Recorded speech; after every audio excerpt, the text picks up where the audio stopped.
A new topic we will discuss from the chapter of some basic concepts of chemistry, that is Avogadro hypothesis, Avogadro's law and Avogadro's principle. हमने पढ़ना है Avogadro hypothesis, Avogadro law और Avogadro principal के बारे में। हमने last lecture में पढ़ा था कि गे-लुसाक्स लॉ क्या होता है। गे-लुसाक्स लॉ होता है कि जितने भी गैसेस होती हैं, जब वो कंबाइन होती हैं तो वो कंबाइन होती है विद वॉल्यूम रेशो। उनकी जो रेशो हम लेते हैं वो वॉल्यूम में लेते हैं, उनकी जो सिंपल रेशो होती है वो वॉल्यूम में होती है। Gases always combine with one another in a simple ratio by volume. ठीक है, गे-लुसाक्स क्या कहता था कि जो गैसेस कंबाइन होती हैं एक दूसरे से by a simple ratio by volume. But Dalton's law क्या कहता था कि जो एलिमेंट्स कंबाइन होते हैं with one another in a simple whole number atomic ratio to form compounds. लेकिन जो गैसेस कंबाइन होती हैं एक दूसरे से वो कंबाइन होती है by a simple ratio by volume. लेकिन जो एलिमेंट्स कंबाइन होते हैं एक दूसरे से उनकी जो होल नंबर रेशियो होती है वो एटॉमिक रेशियो होती है। एटम्स के ध्यान में रख के हम वो रेशियो बनाते हैं। Berzelius, a Swedish chemist, tried to correlate Dalton's atomic theory and Gay-Lussac's law of gaseous volume। जो Berzelius था उसने इनको कॉन्ट्राडिक्ट किया, डाल्टन्स एटॉमिक थ्योरी और गे-लुसाक्स लॉ को। उसने आर्ग्यू किया कि अगर एलिमेंट्स कंबाइन होते हैं सिंपल रेशियो बाय एटम्स और गैसेस कंबाइन होती हैं by simple ratio by volume, there must be some relationship between volume of gas and the number of atoms it contains. लेकिन बर्जीलियस कहता है इन दोनों के बीच में भी कोई रिलेशन है, volume of gas and the number of atoms it contains, उनके बीच क्या है, एक रिलेशन है। उसको हम बोलते हैं बर्जीलियस हाइपोथेसिस। बर्जीलियस हाइपोथेसिस को लेकर ही बना Avogadro hypothesis and law principal. Equal volumes of all gases under similar conditions of temperature and pressure contain equal number of atoms। Berzelius क्या कहता कि equal volume of all gases, जितनी भी gases combine हो रही है उनका वॉल्यूम क्या है, इक्वल है। Equal volume under similar conditions of temperature and pressure. जो गैसेस आप कंबाइन कर रहे हो उसको आप कोई टेम्परेचर प्रोवाइड कर रहे हो, कोई प्रेशर दे रहे हो, जैसे टेम्परेचर आप दे रहे हो 273 केल्विन, प्रेशर आप दे रहे हो 1 atmosphere. Under similar conditions of temperature and pressure जो इक्वल वॉल्यूम होगा सभी गैसेस का, उनके नंबर ऑफ एटम्स भी क्या होंगे, इक्वल होंगे। तो ये कहता है बर्जीलियस हाइपोथेसिस, जिसको हम एवोगैड्रोस लॉ भी बोलते हैं। जैसे कि इसने एक्सप्लेन किया है बर्जीलियस हाइपोथेसिस को इस एग्जांपल के थ्रू। अब हाइड्रोजन एंड क्लोरीन, हाइड्रोजन का वॉल्यूम कितना है, 1 है। यहाँ पे कितना है इसका, हाइड्रोजन 1 है, क्लोरीन का वॉल्यूम क्या है, 1। ठीक है, लेकिन जो यहाँ पे HCl बनेगा उसका वॉल्यूम कितना होगा, 2 होगा। लेकिन जो यहाँ पे HCl बनेगा वो क्या होगा, 2 होगा, 2 वॉल्यूम होगा। ठीक है, फिर उसके बाद इसके एटम्स कितने हो गए, हमने क्या पढ़ा डेफिनेशन में, equal volumes equals to equal number of atoms. 1 volume equals to 1 n atoms, 1 volume equals to 1 n atoms, 2 volume equals to 2 n atoms। ये उसने लिख लिया, वॉल्यूम को एटम्स के साथ एक्सप्रेस कर दिया कि फिर उसने अप्लाई की बर्जीलियस हाइपोथेसिस। अब ये जो 2 है, ये जो 2 था, इस 2 को यहाँ पे डिवाइड किया रिएक्टेंट में तो 1/2 एटम हो गया, इस 2 को इसके साथ डिवाइड किया तो 1/2 एटम हो गया, तो ये किसके इक्वल हो गया, 1 कंपाउंड एटम के। कहता अगर half atom of hydrogen combine होगा हाफ एटम ऑफ क्लोरीन के साथ तो 1 कंपाउंड एटम बनेगा HCl का। तो इस तरीके से आपने बर्जीलियस हाइपोथेसिस जो है एक्सप्लेन करनी है कि पहले आपने हाइड्रोजन का लिख लिया 1 वॉल्यूम, क्लोरीन का लिख लिया 1 वॉल्यूम, HCl का वॉल्यूम 2 हो गया क्योंकि 2 HCl बनता है। जब बैलेंसिंग करोगे आप तो 1 वॉल्यूम का मतलब n एटम्स, मतलब n atoms in 1 n atoms, मतलब 1 एटम हो गया। Chlorine means 1 volume means 1 n atoms, 2 volume means 2 n atoms. Okay, अब ये जो 2 है जब आप बर्जीलियस हाइपोथेसिस अप्लाई करोगे तो 2 तो यहाँ पे आके डिवाइड हो जाएगा, तो कहता हाफ और हाफ कंबाइन करेंगे तो 1 बनेगा। तो ये होती है बर्जीलियस हाइपोथेसिस। एटम्स होता क्या है, what is an atom. Atom क्या होता है, एक स्मॉलेस्ट पार्टिकल होता है एलिमेंट का जो केमिकल रिएक्शन में पार्ट लेता है। It may or may not be capable of independent existence. It may और उसकी एग्जिस्टेंस हो भी सकती है और नहीं भी हो सकती। मॉलिक्यूल क्या कहता है, वो क्या होता है, स्मॉलेस्ट पार्टिकल होता है, वो भी एलिमेंट का और कंपाउंड का, which is capable of independent existence, उसकी एग्जिस्टेंस जो है हमेशा रहती है। एटम क्या होता है, स्मॉलेस्ट पार्टिकल होता है एलिमेंट का, which can take part in chemical reaction, जो केमिकल रिएक्शन में पार्ट लेते हैं। It may or may not be capable of independent existence. लेकिन मॉलिक्यूल भी क्या होता है, स्मॉलेस्ट पार्टिकल होता है एलिमेंट और कंपाउंड का, which is capable of independent existence.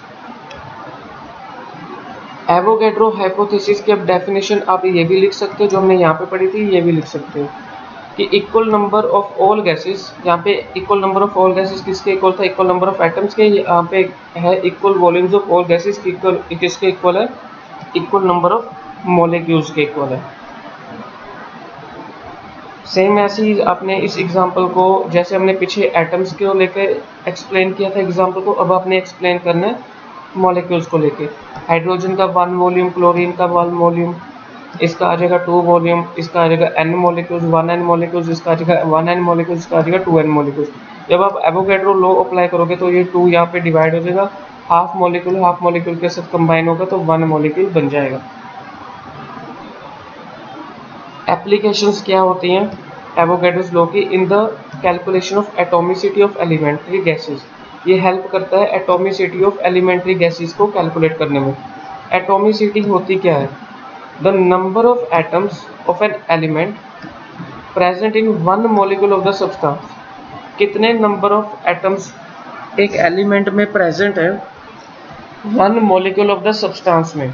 Number of atoms of the element के जो एटम्स होंगे वो प्रेजेंट होंगे 1 मॉलिक्यूल ऑफ द सब्सटेंस, जो हम फाइंड आउट करेंगे उसको हम बोलते हैं एटॉमिसिटी। जैसे एटॉमिसिटी ऑफ ऑक्सीजन, इसकी एटॉमिसिटी क्या है 2, क्योंकि यहाँ पे क्या है 2 है। ओजोन की एटॉमिसिटी क्या है यहाँ पे 3, क्योंकि यहाँ पे क्या है 3 है। तो ऐसे हम फाइंड आउट कर सकते हैं एटॉमिसिटी को। नेक्स्ट हमारे पास एग्जांपल एप्लीकेशन आती है to find the relationship between molecular mass and vapour density of the gas. ये हमें हेल्प करता है मॉलिक्यूलर मास और vapour density of mass gas के रिलेशन को कैलकुलेट करने के लिए। इसका जस्ट आपने क्या करना है, फॉर्मूला करना है कि मॉलिक्यूलर मास क्या होता है 2 मल्टीप्लाई वेपर डेंसिटी। ये इसका रिलेशन होता है मॉलिक्यूलर मास और वेपर डेंसिटी का 2 मल्टीप्लाई वेपर डेंसिटी। नेक्स्ट हमारे पास होता है to find the relation between mass and volume of the gas. अब mass and volume of the gas क्या होता है, इसके बीच रिलेशन फाइंड आउट करना है mass and volume of the gas की। ठीक है, इसको आपने लिखना है to find the relation mass and volume of the molecular mass किसके इक्वल होता है 2 मल्टीप्लाई वेपर डेंसिटी के। What is vapour density, vapour density होता है कि mass of certain volume of the gas at standard temperature pressure. Mass of certain volume of the gas at standard temperature pressure, mass of the same volume of hydrogen gas at standard temperature pressure। तो कोई एक gas है, उसका कोई volume है standard temperature pressure में, जो हम टेम्परेचर लेते हैं 1 डिग्री सेल्सियस, प्रेशर 1 एटमॉस्फेयर, तो ये स्टैंडर्ड वैल्यूज़ होती है जो हम लेते हैं। एक गैस होती है H2, उसका हम वॉल्यूम देखेंगे। तो मास ऑफ, एक तो हमने लिखा इसका वॉल्यूम है, वॉल्यूम किसके इक्वल होता है 1 लीटर के इक्वल होता है, इसको भी 1 लीटर लिख लिया। 1 लीटर तो ऊपर सेम ही रहेगा, लेकिन यहाँ पे mass of 1 litre of hydrogen gas आपको गिवन होगा। इसको आप 2 डिवाइडेड बाई 0.089 करोगे तो इसको मल्टीप्लाई करोगे mass of 1 litre of gas standard temperature pressure, तो इसको डिवाइड करके आ जाएगा 22.4 litre, 22.4 multiply mass of 1 litre of the gas at standard temperature pressure. अब इसमें क्या होगा कि आपको क्वेश्चन में वॉल्यूम गिवन होगा, स्टैंडर्ड टेम्परेचर प्रेशर आपको वैल्यू लेनी होगी। अब आपको वॉल्यूम गिवन नहीं है, लेकिन उन्होंने स्टेटमेंट में कह दिया कि स्टैंडर्ड वैल्यू लो, तो आप जो स्टैंडर्ड वैल्यू लोगे वो आप लोगे 22.4 litre of the gas at standard temperature pressure. Gram molecular volume low की डेफिनेशन क्या है, 22.4 लीटर ऑफ एनी गैस, किसी भी गैस का ये वॉल्यूम है, स्टैंडर्ड वॉल्यूम जो हमने लेना है एट स्टैंडर्ड टेम्परेचर प्रेशर। उसका जो वेट होगा वो किसके इक्वल होगा, molecular mass of the gas के इक्वल होगा, जिसको हम ग्राम में एक्सप्रेस करेंगे। इसको हम बोलते हैं gram molecular volume low. Next is atomic and molecular masses and mole concept. Relative atomic mass क्या होता है? एटॉमिक मास की आपने डेफिनेशन करनी है। Atomic mass of an element is the number of times of an atom of that element is heavier than the atom of carbon taken as 12। अब atomic mass, किसी भी एलिमेंट का atomic mass हमें कैसे find out किया कि उसका हमने एक एक्सपेरिमेंट किया। उसका एक्सपेरिमेंट जो हमने किया था वो कार्बन का एक एलिमेंट लिया जिसका आइसोटोप था 12। कार्बन के दो आइसोटोप होते हैं 12 एंड 14। तो जब हमने कार्बन का आइसोटोप लिया तो उसको एक्सपेरिमेंटली हमने करके हमने चेक किया कि किसी एक एलिमेंट का एटॉमिक मास क्या होता है। तो उसकी डेफिनेशन वहीं से बनी कि number of times of an atom of that element, कितने नंबर ऑफ टाइम्स वो atom of an element heavier होगा उस कार्बन से जो टेकन उसका आइसोटोप होगा 12। तो आपने एक ही डेफिनेशन करनी है यहाँ पे। फिर उसके बाद आता है हमारे पास gram atomic mass. Gram atomic mass क्या होता है? वो एटॉमिक मास एलिमेंट का जिसको आप जिसके यूनिट्स होते हैं ग्राम में। Atomic mass of an element जिसको हम एक्सप्रेस करते हैं ग्राम्स में, इसलिए उसका जो डेफिनेशन होगी उसको बोलते हैं ग्राम एटॉमिक मास। जैसे कि एटॉमिक मास ऑफ ऑक्सीजन इन्होंने दिया हुआ है 16 AMU, लेकिन जब हम उसको एक्सप्रेस करेंगे ग्राम में तो वो क्या हो जाएगा? ग्राम एटॉमिक मास हो जाएगा। सेम उसी तरह से मोलिकुलर मास आता है। मोलिकुलर मास को हमने कैसे, जैसे एटॉमिक मास फाइंड आउट किया था एक्सपेरिमेंट के थ्रू, उसी तरह से मोलिकुलर मास की डेफिनेशन बनेगी। जो molecular mass of the substance है वो कितने गुना, कितने टाइम्स किसी सब्सटेंस का हैवियर है 1/12 of the mass of the carbon 12 isotope. मतलब इसका भी जो एक्सपेरिमेंट किया गया था वो कार्बन 12 आइसोटोप को लेके गया था कि जो सब्सटेंस उन्होंने लिया था कि वो कितने टाइम्स, नंबर ऑफ टाइम्स वो हैवियर है कार्बन 12 आइसोटोप के। ठीक है, जैसे कि हमने मोलिकुलर मास हमने फाइंड आउट करना है H2SO4 का, तो क्या होगा? 2 × 1, H का होता है 1 होता है, S का होता है 32 और ऑक्सीजन का होता है 16। तो 4 × 16 हो जाएगा। तो ये आ जाएगा हमारे पास molecular mass. Gram molecular mass क्या होगा? जो मोलिकुलर मास किसी सब्सटेंस का होगा उसको एक्सप्रेस करेंगे ग्राम्स में, तो वो हो जाएगा ग्राम मोलिकुलर मास। मतलब इसके यूनिट्स क्या होंगे? ग्राम्स में होंगे। जैसे मोलिकुलर मास H2SO4 का 98.0 यूनिट हो गया, इसको हम लिखेंगे ग्राम में। अब मोल कंसेप्ट क्या होता है? Next topic is mole concept. Mole concept क्या होता है कि इसकी जो एवोगैड्रो नंबर है, एवोगैड्रो नंबर कितने नंबर ऑफ मॉलिक्यूल्स हैं किसी सब्सटेंस में। मोल्स मीन्स, मोल होता क्या है? कितने नंबर ऑफ मॉलिक्यूल्स हैं किसी सब्सटेंस में। तो एवोगैड्रो नंबर हम लगाते हैं वहाँ पे जहाँ पे हम नंबर ऑफ मॉलिक्यूल्स जो है फाइंड आउट करते हैं, या हम जब न्यूमेरिकल दिया होता है, जब मोल्स की बात आती है तो हम डायरेक्ट एवोगैड्रो नंबर की वैल्यू पुट करते हैं। ये कांस्टेंट वैल्यू होती है एवोगैड्रो, कितने नंबर ऑफ मोल्स। एन होता है number of moles means mole concept. इसके कांस्टेंट वैल्यू आपने याद रखनी है 6.022 × 10⁻23। एवोगैड्रो नंबर अब क्या कहता है? कहता है कितने नंबर ऑफ एटम्स प्रेजेंट है 1 gram atom of an element, और 1 नंबर ऑफ मॉलिक्यूल्स कितने प्रेजेंट है 1 gram molecule of the substance में।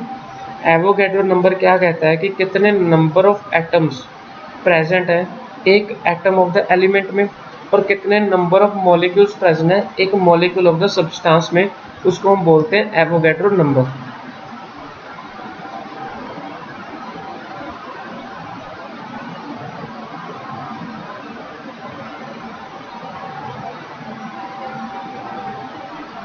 इसकी तीन या चार डेफिनेशन गिवन है, आपने एक ही डेफिनेशन करनी है।